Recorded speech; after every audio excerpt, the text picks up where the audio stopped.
The pod was hunting. 6 killer whales moving in line through open Pacific water, dorsal fins cutting the surface like black knives, calves pressed between the adults. Then a sound rolled through the water. Slow, heavy, a click like a hammer hitting the hull of a sunken ship. The formation broke. Mothers turned inward. The calves dropped to the center, and the orcas, the animals that drown blue whale calves and rip the livers out of great white sharks, started moving away. Fast. A gray shape surfaced behind them, longer than a school bus, and somehow that is not the strangest part. These are killer whales, the same species that hunts moose swimming between islands in British Columbia. The same animals that have been filmed flipping seals off ice floes in synchronized waves, drowning blue whale calves by holding them underwater for hours, and tearing into great whites to eat only the fatty liver. They have no natural predator. Nothing on Earth hunts an orca pod. Nothing. And yet here they are, retreating from a sperm whale. Think about what kind of animal makes a killer whale change direction. A bull sperm whale can stretch over 18 meters, roughly the length of a city bus, and weigh more than 50 tons. That is about 3 times the mass of the largest orca.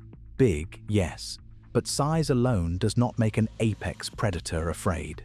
Orcas attack blue whales, and blue whales are larger than any sperm whale that has ever lived. So size cannot be the answer. They are not retreating from size, they are retreating from a memory. Look at this animal and tell me where you think the weapon is. The first guess is always the same. The teeth, the mouth, the lower jaw of a male sperm whale is lined with cone-shaped teeth that can be as long as your hand. Look at them and your nervous system tells you the same thing it tells you when you see a shark. Danger lives in the mouth. You are wrong. The jaw of a sperm whale is, anatomically, almost a disappointment. It is narrow. It is delicate compared to the body. Female sperm whales often have teeth that never fully erupt from the gums, and they hunt and kill prey perfectly well without them. The teeth themselves show wear patterns that suggest they are used more for gripping than for cutting. The mouth is not the engine of this animal. The mouth is the loading dock. The weapon is somewhere else, somewhere that looks, at first glance, like nothing. It is the forehead. That massive, square, blunt block at the front of the sperm whale's body. The part that gives the species its silhouette and its name is not bone. It is not muscle. It is a structure that exists in no other animal on Earth, and it is the reason orca pods learn to leave. But before we open that head, we have to look at what is on the outside of one. Picture an adult bull at the surface, 20 meters of gray-brown skin glistening in cold sunlight. Now look closer. Across the flanks and back of nearly every mature male you will find white lines, pale tracks, some thin and faint, some thick, some braided in pairs. They run along the body in clusters and arcs, fading and crossing each other. Those are rake marks, tooth scars, and they come from orca teeth. Count the scars on a 50-ton animal that has reached old age. Now ask what happened to the orcas that made them. Because here is the part that should make you stop. Every scar is evidence of an attack, and every scar is also evidence of survival. The marks are on the whale. The whale is here. The orcas, the hunters that left those marks, those orcas did not get what they came for. Some of them did not get away either. Researchers have documented sperm whale flukes catching orcas in defensive strikes. They have recovered injuries and observed the moments of impact. The data is rare, but the pattern in the scars themselves tells the story without anyone narrating. These are not wounds of defeat, they are receipts. So now there is a question. How is an animal built to take that kind of attack again and again across an 80-year lifespan and survive? The answer begins with where the sperm whale actually lives. Most marine mammals are surface animals. They breathe up here. They feed near the light. The sperm whale is the opposite. Its real life happens in a place orcas cannot follow. Picture a sperm whale flipping vertical, tail to the sky, and beginning a descent. Within minutes, the sunlight is gone. Within 10 minutes, the water around it is colder than a refrigerator, blacker than anything you have ever seen, and pressing in with a force that would crush a submarine hull. It keeps going. Scientists have tracked these animals to depths beyond 2,000 meters. That is roughly 7 Eiffel Towers stacked end to end, straight down, in pitch darkness. Some dives last over an hour on a single breath. Try that for a second. Hold your breath. Now imagine you are still doing it 60 minutes later in water so cold and so dark that the concept of up has stopped meaning anything, and you are hunting. The body that makes this possible is a piece of engineering that should not work. The ribs collapse inward at depth to protect the lungs from rupture. Oxygen is stored not just in the lungs, but bound into muscle tissue at concentrations that would be lethal in a land animal. The heart slows to a fraction of its normal rate. Blood is rerouted to keep the brain and vital organs supplied, while the rest of the body essentially powers down. Every dive is a gamble. The whale has to find food in that darkness or come back up burning more energy than it gained. Orcas cannot do this. They are fast, they are smart, they are coordinated, but their bodies are built for the upper few hundred meters of the ocean. The deep is not their hunting ground. It is the sperm whale's home. They are not visiting the deep. They live there. The surface is the visit. But that just makes the question sharper. Down there, in absolute darkness, how does the sperm whale find anything to eat? You cannot see prey when there is no light. Smell does not work the way it does in air. And the prey itself, the things sperm whales chase in that black water, are not slow. This is where the head comes back. Picture a sperm whale in total darkness, completely still in the water column. From inside its forehead, something begins. A click. Not a soft underwater pop like you hear from dolphins on a nature show. This is something else. This click, when measured by researchers, is louder than any other sound made by any animal that has ever been recorded. Some studies have placed the source level at around 230 decibels in water. That number does not mean much until you translate it. A jet engine at takeoff sits around 140 decibels in air. A rifle shot around 165. The sperm whale click in its own medium is well above either of those. And sound moves through water 4 times faster than through air and carries farther. That click can travel for kilometers. It can punch through black water and bounce off the body of a squid hundreds of meters below. That is the obvious function. Echolocation. The whale clicks. The click hits something. The echo comes back, and the whale knows where its prey is. Dolphins do the same thing. So do bats. None of that should be shocking. Here is the part that is. Some researchers think that click does not just locate prey. They think it may stun it. The hypothesis is that a focused, high-intensity click at close range can disorient or briefly incapacitate a squid in the water, freezing it long enough for the whale to close the distance and grab it. The evidence is still being debated, the mechanism is still being studied. But the idea that the sperm whale is carrying not just a sonar in its head, but something closer to a weapon is not science fiction. It is one of the leading theories for how this animal hunts the way it does. That click has hit you. You are inside it now, and you weigh nothing compared to what it was designed for. The forehead is not decoration, it is artillery, which raises a new problem. How do you generate the loudest sound on Earth out of soft tissue without destroying yourself? The answer is the structure that takes up about 1/3 of the entire body length.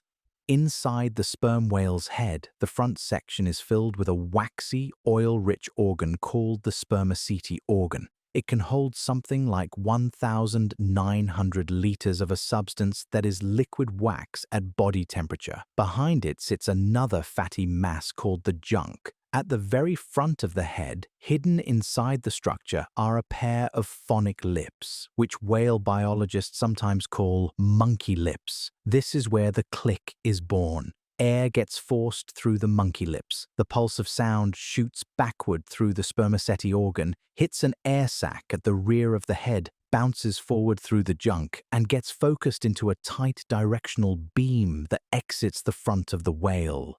The entire head is an acoustic instrument. The brain is in there too, tucked behind it, and the brain is operating the gun. The head is not protecting the brain. It is a weapon the brain operates. Every sperm whale on Earth is carrying one of these, including the females. This is where the story changes, because so far we have been talking about a single animal, a big bull, scarred, deep diving, armed. But sperm whales do not live alone, at least not the females.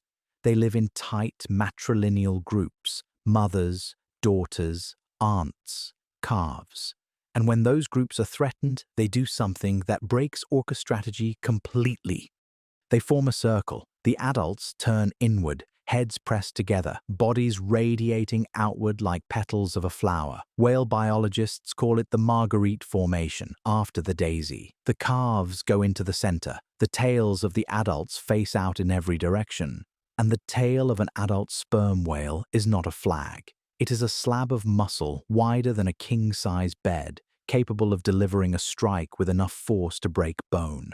Imagine charging that. Imagine running an orca attack at a circle of school buses, and every single one of them has a hammer at the back, swinging in every direction. The orcas circle, they feint, they test the formation, and then, in most cases, they leave. The orcas brought teeth to a fight that turned into a wall of muscle and bone. But this is the moment to slow down and ask a harder question, because something about this is still strange. The marguerite formation is not random. It is not improvised. It is a learned, repeated, coordinated defense, and it exists in sperm whale populations all over the world, which means it evolved against something. Something tried, again and again, across enough generations and in enough places for sperm whales to develop a species-wide tactical response. It evolved against orcas. And there is a second question buried inside that one. Why are the orcas attacking in the first place? They are not attacking the adult bulls. The bulls are too dangerous, alone or in groups.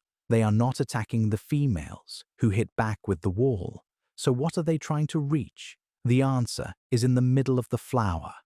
Inside the ring of tails and turned bodies, hidden behind the wall of every protective adult, there is something the entire formation exists to protect: a calf. A newborn sperm whale is already 4 meters long, as big as a small car. It cannot dive the way its mother does. Its body is not yet built for the abyss.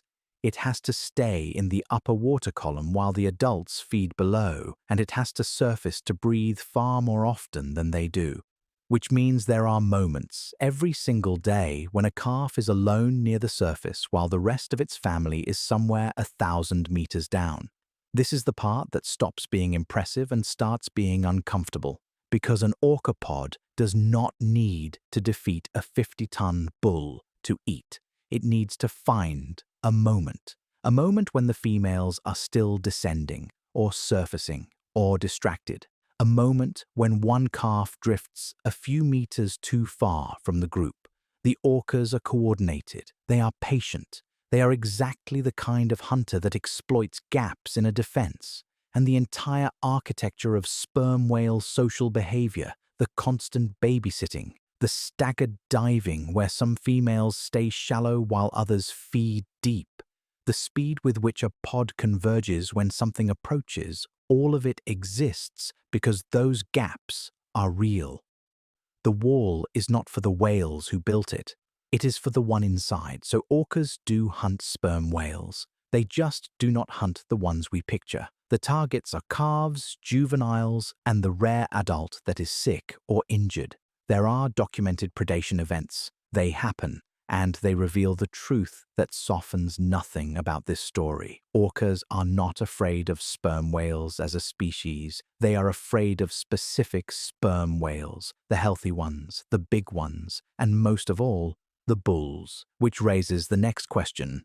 Where are the bulls? Because so far, the wall has been female. The Marguerite formation, the tight family groups, the protective ring around the calves, all of that is built and maintained by mothers, daughters, aunts. The bulls are not there. Adult male sperm whales do not live with the family. At some point in their adolescence, around the age that human boys start arguing with their fathers, young males leave the matrilineal group and head for colder water. They move toward the poles. They go deep, and they live, for most of the rest of their lives, alone. A bull sperm whale at full size is roughly twice the length and several times the mass of an adult female. 18 meters, maybe more. Decades of feeding in some of the most demanding hunting grounds on Earth.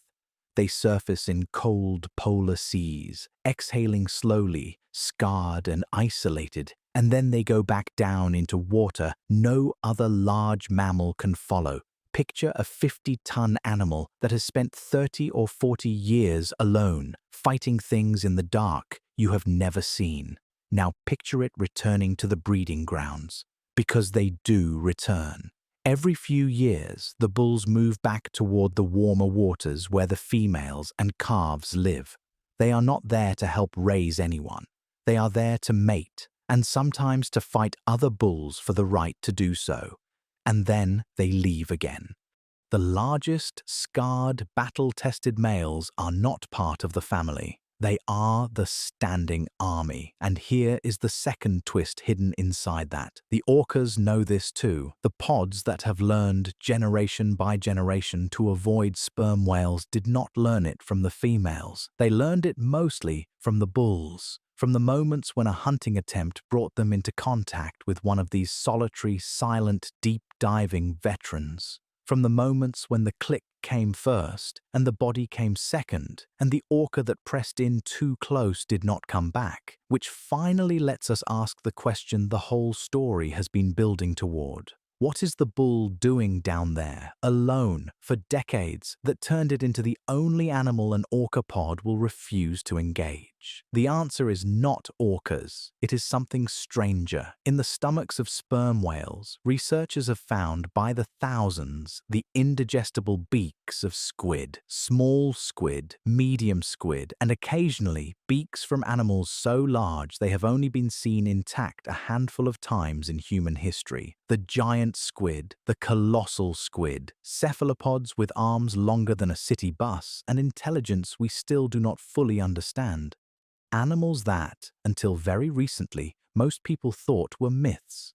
These are what the sperm whale hunts. Down there, in the layer of ocean between roughly 600 and 2,000 meters, prey is scarce, scattered, fast, and armed. A large squid does not surrender. It fights. It has 8 arms lined with hooked, toothed suckers and a beak hard enough to chew through flesh. And on the heads of older bull sperm whales, you can sometimes see circular scars, pale rings on the grey skin, sometimes wider than a coffee mug.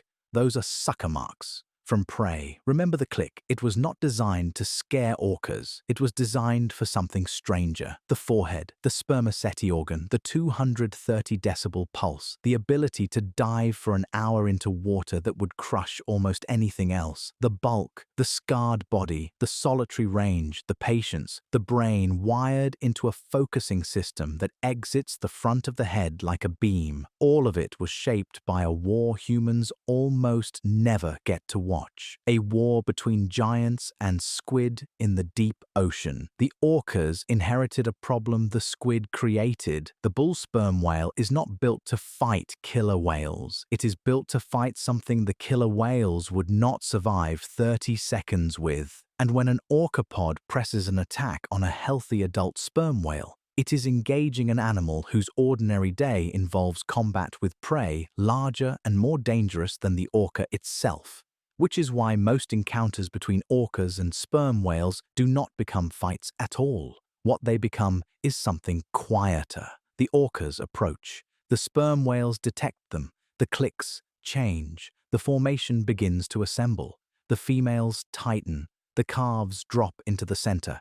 The clicks roll outward, deep and slow. And the orcas, even pods of 20 or 30 animals, even pods that have just torn through a grey whale calf or driven a great white into shallow water, will often slow down, test, circle, and leave.